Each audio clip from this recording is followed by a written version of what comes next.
आध्यात्मिक कथा तो हमारी बच्चे से तुम सुन ही रहे हो, लेकिन मुझे इस मनोना के आसपास की जो मिट्टी है ना, इसमें जो है थोड़ा सा रजोगुण तमोगुण ज्यादा है, और उसको मैं चाहता हूं कि शांत हो और यहाँ के लोगों में आपस में प्रेम हो। राजस्थान की बात है, दो भाई भाई थे और दोनों में बहुत प्रेम था।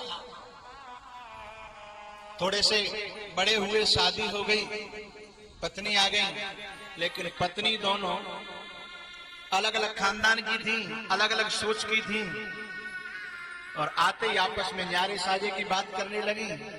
भैया को तो ये कहने में भी उसका कलेजा फटता है, तो भैया से ये कहने में कि भैया न्यारे साजे होना, लेकिन कि बात ही वही से है कि अपने भैया से कहो, खुद नहीं बोलती है, तुम कहो न्यारे साजे की बात, लेकिन भैया का तो कलेजा फटता है, वो कैसे कहे हैं न्यारे साजे की बात।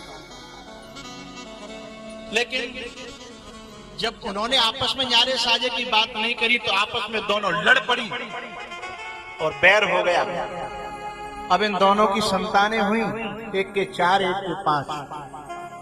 अब ये आपस में अपनी संतान के अंदर बीज डालने लगी, काहे का, बैर का, कि तेरी चाची यूं, तेरो चाचा यूं, वो कहते तेरी ताई यूं, तेरे ताऊ यूं।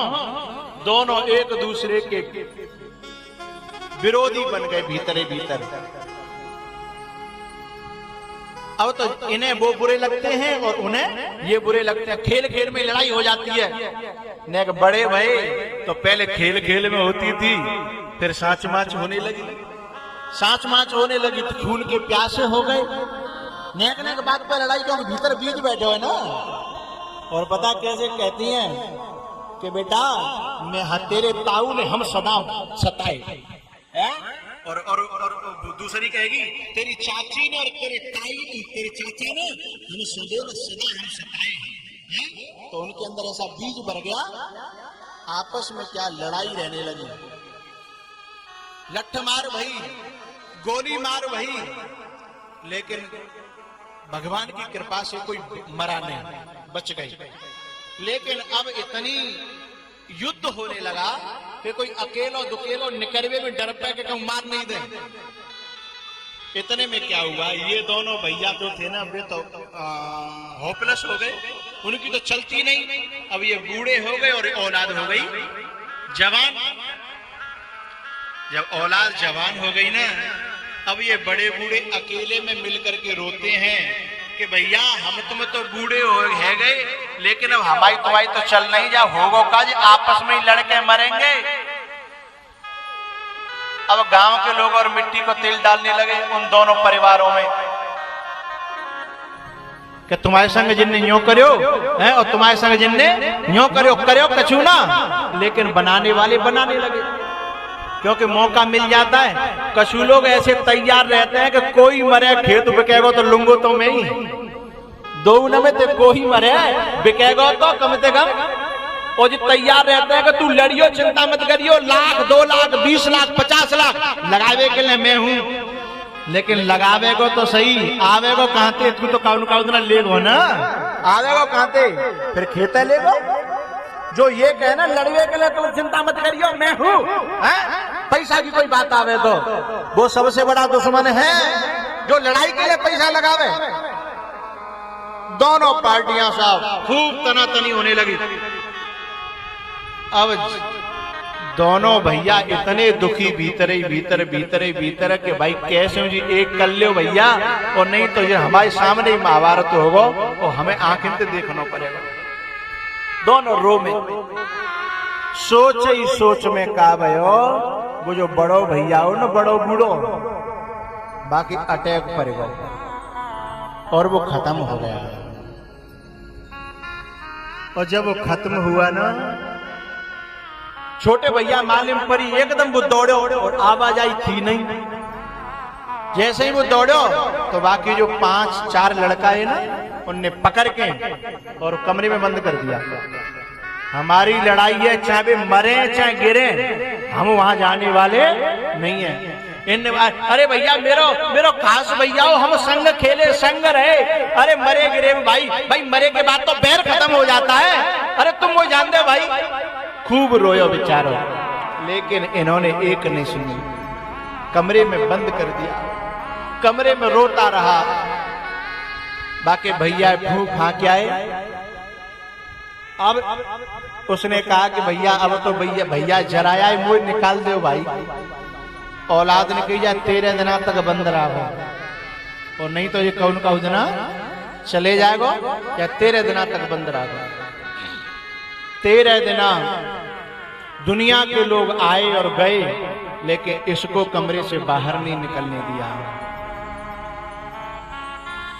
बेचारा रोता है, दुखी होता है, परेशान होता है।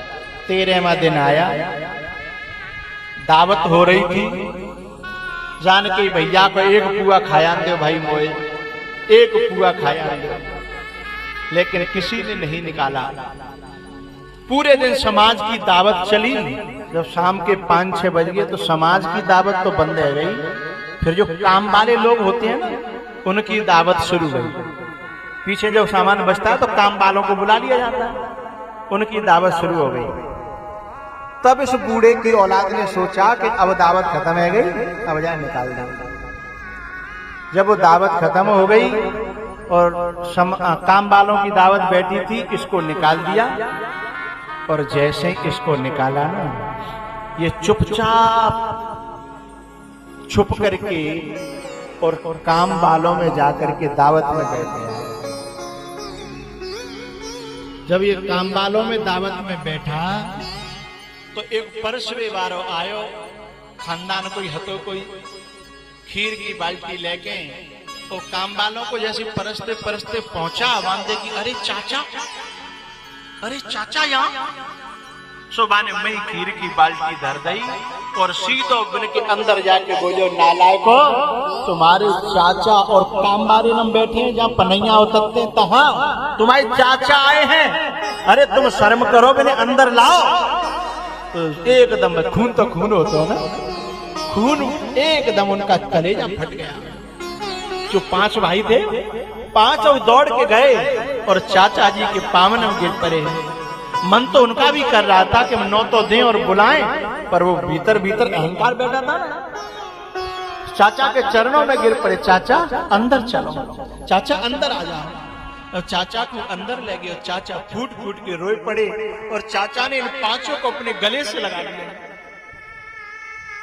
चाचा ने कहा, बेटा मैं तुम्हारे बाप के समान हूं, मैं तुम्हारो बूढ़ो बड़ो, मेरा एक भैया तो मर गो, मैं का उतना ऐसे ही मर जाऊंगा।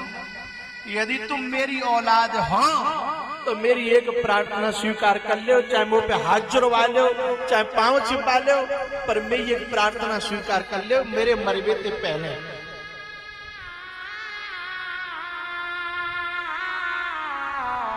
उन्होंने कहा, चाचा आप जो कहोगे ना हम वही करेंगे, आप बताओ। तो चाचा ने कही कि मेरे संग चलो, मैं भले ही नाला में कपूत है, मैं आगे चलूंगा तुमसे, मैंने मनाए ले और तुम 9-1 आ जाओ, फिर मेरा दम निकल जाए तो मैं चैन से मरूंगा, नहीं मैं मर पाऊंगा, न मैं चैन से जियो और न मैं चैन से मर पाऊंगा। तुम बिने मनाए ले और मैं चल रहा हूं, कोई मार नहीं डालेंगे, वे खाए नहीं जाएंगे, चलो। जिन 5 ने कही, चाचा हम चल रहे, चलो अब भी हमारा जो करें सो करें, हम चल रहे हैं। चाचा को लेकर के आगे और ये 5 भाई और वे 4 घर पे बैठे और जाके पहले तो धरती में गिर पड़े, आगे हाथ करके भरत की तरह से, पाहे नाथ कई पाहे गुसाई, भूतल परे लकुट की नहीं। जैसे ये धरती में गिर पड़े, चाचा ने कही, नालायको तुम्हारे सामने तुम्हारे भैया परे हैं, उठाए लो नहीं नाश हो जाओ, मेरा भैया तो मरो सो मरो, मैं दुखिया की मरूंगा, उठाए लो। जब चाचा ने कही और बिन देखी धरती पर है तो कोई कितना बदमाश होए, हैं? जब कोई आदमी धरती में गिर जाएगा तो काटे थोड़े जाता, और जैसे भी धरती में गिरे भाई देखे और इन 4 ने उन 5 को उठा लिया। और ये आपस में सब गले से लिपट करके रोए।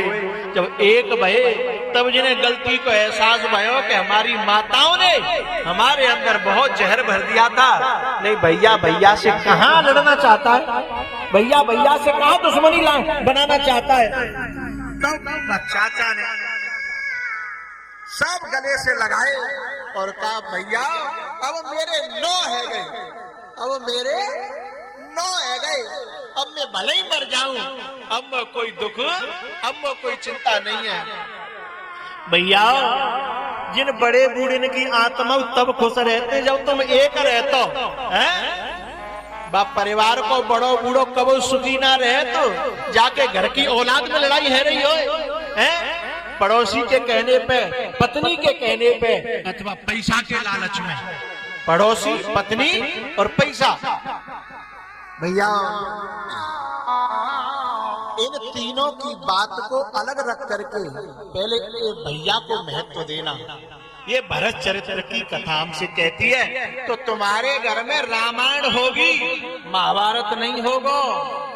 और यदि जामे तो एक की बात मान ली, पैसा की, पड़ोसी की या पत्नी की, तो रामायण नहीं होगी।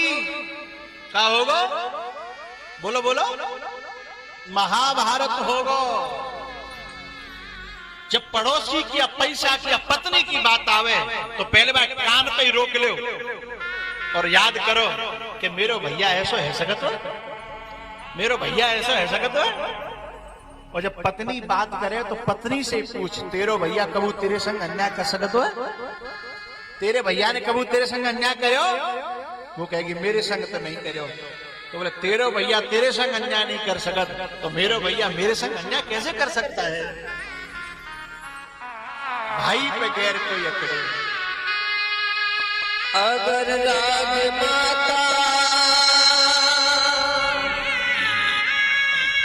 न हमसे छुपाती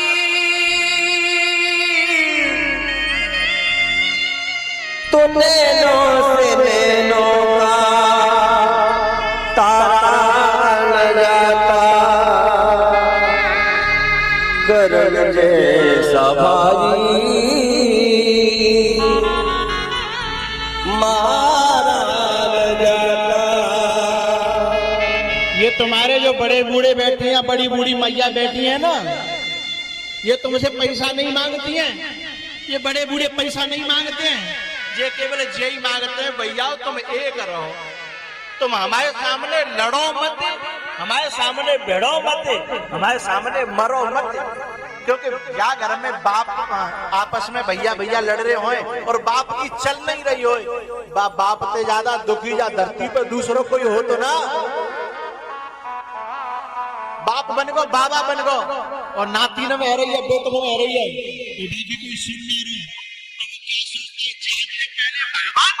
मैं उठाएगा हो तो ज्यादा बढ़िया रहे तो कम से कम ऐसों में देखने को तो नहीं मिलता है? इन आखिरों से मुझे ये देखना पड़ा।